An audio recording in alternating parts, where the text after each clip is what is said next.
À l'occasion de la célébration de la journée des traditions et des coutumes qui s'inscrit dans le mois du patrimoine, les instrumentistes du Faso dénommé Faso Yumba ont organisé ce dimanche 18 mai 2025 la journée des bonnes valeurs traditionnelles au musée national. La fabrication des briques en terre battue et le dallage traditionnel sont autant d'activités parmi tant d'autres qui ont marqué cette journée. À cet effet, nous avons rencontré M. Yacouba Zunkrana alias Sidas, artiste musicien, auteur-compositeur et président de l'association Faso Yumba, afin d'en savoir plus sur le processus de fabrication des briques en terre battue et du dallage traditionnel. La journée des bonnes valeurs s'inscrit d'abord dans la journée du 15 mai qui est une journée de la tradition et des coutumes, mais aussi du mois du patrimoine qui est le mois de mai. Et donc, nous avons initié la journée des bonnes valeurs dans le sens d'apprendre et de faire connaître, de valoriser nos bonnes valeurs traditionnelles que nous pouvons utiliser ou que nous pouvons transmettre à la génération future de telle sorte que le développement puisse se faire de façon harmonieuse. D'abord, il y a la fabrication des briques en terre battue, c'est différentes sortes.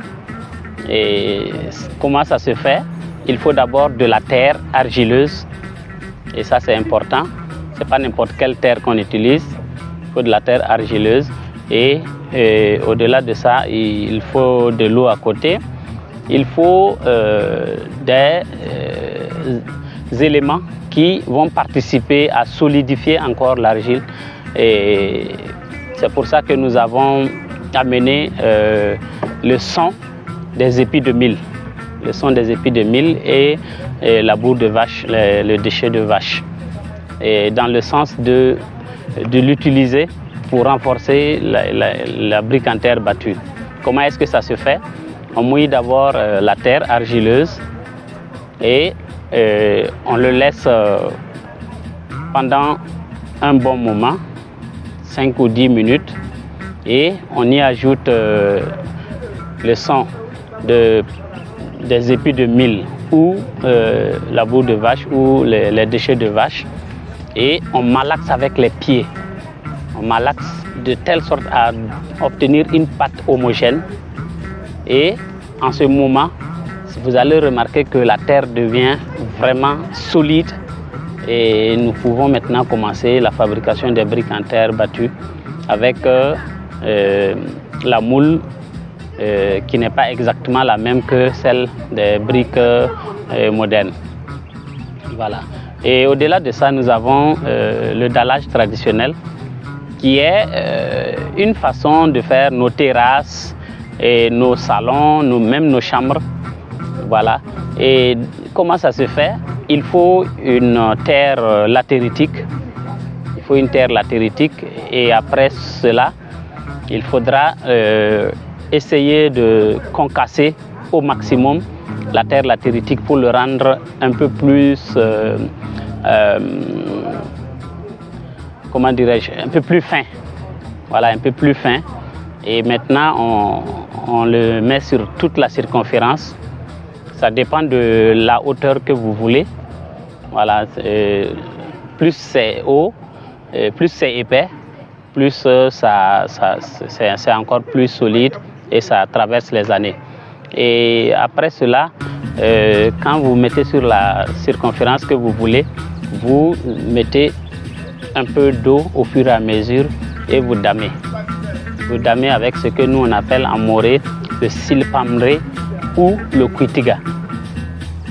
Voilà, donc après avoir damé, si la terre devient un peu homogène, on bouillit les gousses de néré, les peaux de néré. Voilà, la peau du néré, on utilise ça, on le bouillit et on asperge l'eau des peaux de néré là sur la circonférence. Et on refait un deuxième damage et ensuite on pourra laisser sécher un peu et remettre une autre couche de peau de néré, de l'eau de peau de néré pour rendre ça beaucoup plus la couleur, pour rendre la couleur beaucoup plus rougeâtre et aussi pour rendre la surface là encore plus luisante. Voilà comment ça se fait. Alors là, nous avons fait juste une petite aire de repos. Voilà, parce que les personnes, par exemple, qui viennent peuvent s'y installer.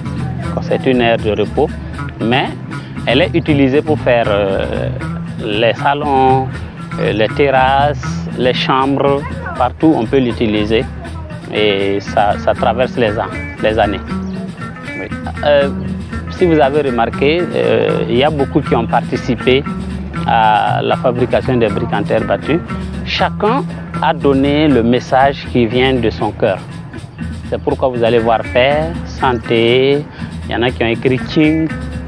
Bon, mais en réalité, l'objectif, c'est vraiment la cohésion sociale, de telle sorte que si on peut, en tout cas, se mettre ensemble, par exemple, pour faire ce genre de trucs, je pense que c'est encore plus important de se mettre ensemble pour la recherche de la paix.